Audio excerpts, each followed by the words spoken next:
У традыцыйнай культуры існуе цэлы каляндар традыцыйнага ткацтва, які рэгламентуе ўсе дзеянні, якія звязаны з гэтым рамяством. Вельмі складана вызначыць кропку, з якой пачаць гэты каляндар. Напрыклад, мы ведаем, што наш каляндар пачынаецца 1 студзеня. Але калі пачынаецца каляндар ткацтва? Можна сказаць тады, калі сеем насенне. То бок час сеўбы, калі насенне попадае ў глебу, і вось пачынаецца прарашчэнне будучага ўраджаю. У традыцыйнай культуры ёсць такія рэчы, як варожбы.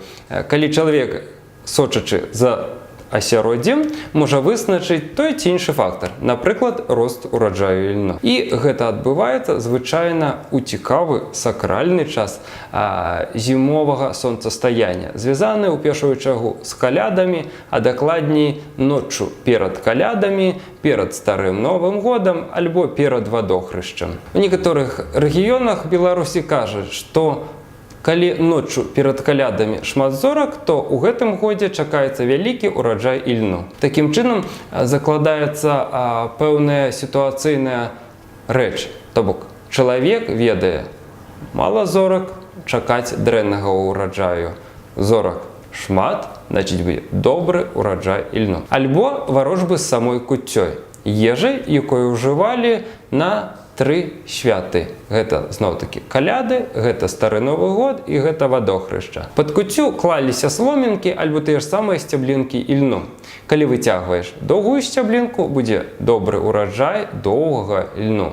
А калі сцяблінка была каротенькая, то і ураджаю не прыходзілася добрага чакаць. Але ж непасрэдна каляндар звязаны з ткацтвам мы ўсё ж такі распачнем увосень, калі ураджай збіралі. Працу з ільном пачыналі звычайна на пакравы, калі ўсе астатнія палявыя працы ўжо скончаны. Спачатку трэба было абіць насенне і пачыналі пераціраць сцяблінкі ільну. Відаць, не выпадкова у беларусаў гэты месяц называецца кастрычнік. Ад слова кастрыца, тое, што ляціць ад сцяблінаў ільну, пасля іх перацірання на адмысловых прадметах, які называліся церніца. Пасля гэтага атрыманая кудзель трэба было патрапаць, пачасаць і сфарміраваць лялькі. Лялька – это пэўная форма завязвання ільну і падрыхтоўкі яго для прывязвання на прасніцу і далейшага працення на верацяне. Ад пакравоў да піліпаўскага посту трэба было ўвесь лён перацерці, падрыхтаваць да прадзення. Адзін з самых складаных працэсаў у вырабе тканіны якраз такі прадзення. Гэты працэс падпадаў якраз такі на час піліпаўскага посту перад раством. Все, што падрыхтавана, павінна быць спрадзена да калядаў. Звычайна ў гэты час дзяўчаты, жанчыны збіраліся ў хаты на вячоркі альбо попраткі. Слова попратка называе сам працэс прадзення. Вячоркі, якія ў наш час звязваюцца ў першую чаргу з весялосцю, спевамі і танцамі, тут маюць крыху іншую функцыю. На вячоркі збіраліся ўсё ж такі паболей працаваць. Неад'емнай часткай вячорак былі, канешне, і спевы, калі да гурта дзяўчат прыходзілі хлопцы, вельмі часта з гармонікам.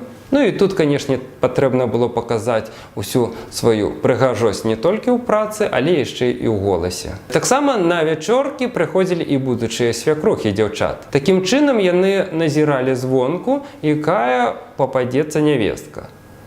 Звонку гледзячы за паводзінамі, за самім працэсам прадзення, тонкую, тоўстую, добрую нітку, кужэльную прадзе дзяўчына, яны размяркоўвалі, ці будзе гэтая дзяўчына добрай нявесткай. Пасля піліпаўскага посту надыходзіў цікавы час, калі нічога не рабілі. Гулялі, адпачывалі, і гэты прамежак часу называўся крывыя вечары. Час ад калядаў да вадохрышча.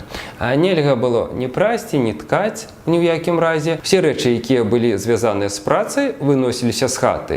Верацёны, санапраткі, магчыма, нехта ўжо ткацкі станок заносіў, все гэта вычышчалася, выносілася за межамі хаты, бо была вялікая забарона на працу. Калі нехта праў гэты час, то у гаспадарцы все скруціцца, все спрадзецца, все звядзецца. Асаблівая увага была да цяжарных жанчын. Лічылася, што калі жанчына парушае забароны прасці у калядныя вечары, то яе дзіця можа таксама закруціцца пупавінай, як ніткай, якую яна выпрала. Пасля заканчэння крывых вечароў усе імкнуліся ўнесці ў хату кроснай, якія да гэтага часу стаялі на гарышчы. Усе складовыя часткі сумяшчаліся ў адзін стан і пачыналася жаркая праца. Все падрыхтаваныя да гэтага часу ніткай снаваліся ў адну аснову ў залежнасці ад рэчы, якая патрэбна, і запраўляліся ткацкія станкі, альбо накідваліся, як казалі ў вёсцы. За час ад вадохрышча да Вялікадня патрэбна было саткаць усё, што падрыхтавала. На пачатку ткаліся палотны для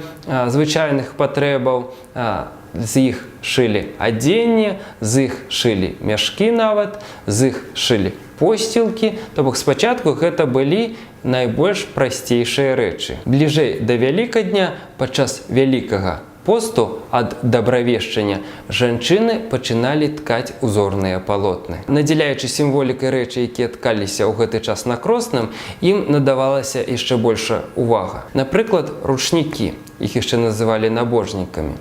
Гэта пэўная малітва. І якраз у гэты час Вялікага посту жанчына і целам, і душой была чыстая. Яна мела поўнае права звяртацца да Бога, як праз малітву словамі, так і праз малітву праз тэкстыль, праз тэкст тэкстылю. Набожнікі вельмі часта ткаліся менавіта да Вялікадня. То бок да Вялікадня новае адзенне, новы убор для Бога. Таму, відаць, да нашага часу у многіх вясковых хатах мы сустракаем тэкстыль у першую чаргу у выглядзе ручнікоў. То бок адзенне для Бога, якое было вельмі важным у традыцыйнай абраднасці беларуса. Лічылася, што пасля Вялікадня ўжо не ёсць добрай звычкай трымаць кросны ў хаце.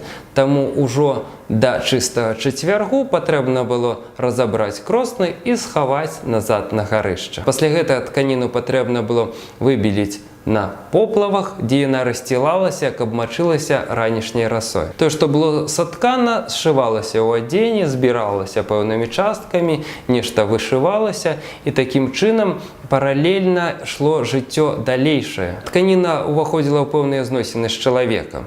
То бок, калі да гэтага мы маем проста кавалак палатна, то зараз яна прымяраецца на чалавека. Сшываецца кашуля, кош, кашуля, нібы тое, што будзе абернута жанчына альбо пасаджана ў кош, у кашулю. Паралельна з працэсам сшывання тканіны адбываўся ўжо новы працэс севу ільну. Часцей за ўсё першы лён імкнуліся засяваць таксама на святы. Даецца парадаксальна.